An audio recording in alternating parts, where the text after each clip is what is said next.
Wala na intro-intro, mag-aayos tayo ng printer. At ayan, sa nakikita ninyo, meron siyang blinking red light.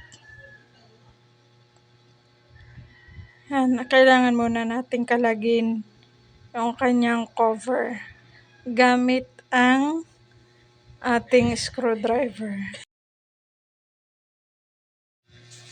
Ang naging problema nga pala nitong ating printer, nagkaroon siya ng paper jam habang tayo nagpiprint. And yung kanyang pagka-paper jam ay ayan, bahagyang naipit yung papel doon sa printer. Kaya ayun, kailangan nating i-cancel yung ating pagpiprint and then tanggalin yung paper jam. Kaya lang, dahil medyo naipit lang yung papel, kailangan kong hilahin yung papel na naging dahilan, kaya may nahilang gear doon sa loob ng printer. At kailangan natin na misaligned yung gear doon sa loob ng printer. So, kailangan nating i-align para mawala yung kanyang red light.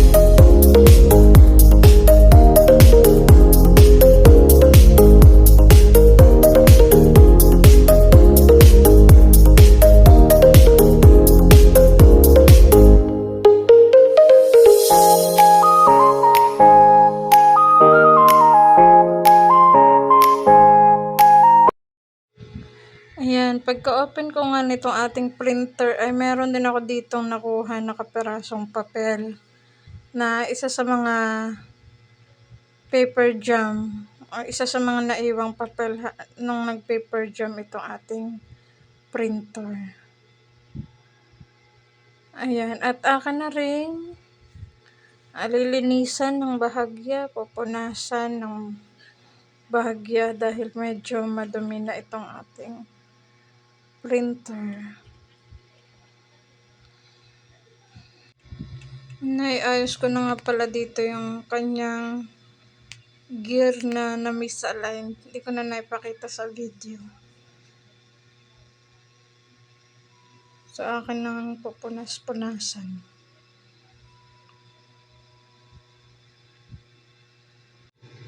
Ito nga palang area na to dapat ay napapanatiling malinis at hindi nalalaglagan ng kung anumang dumi.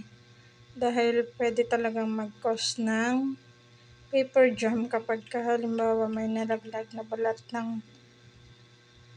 ng candy or may nalaglag na barya or may nalaglag na mga peraso ng papel. Ayan, pwede yung maging cause ng pagkakaroon ng paper jam. So, iwasan nating malaglagan tong area na to ng kung ano man.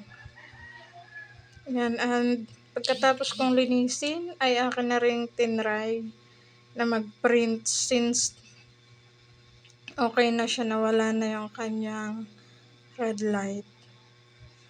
Tingnan natin.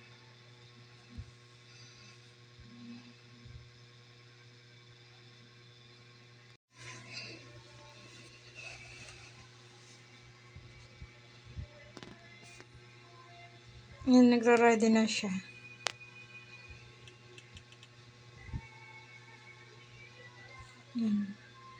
Yan. Nagpiprint na siya. So, meaning successful ang ating pag-DIY repair ng ating printer.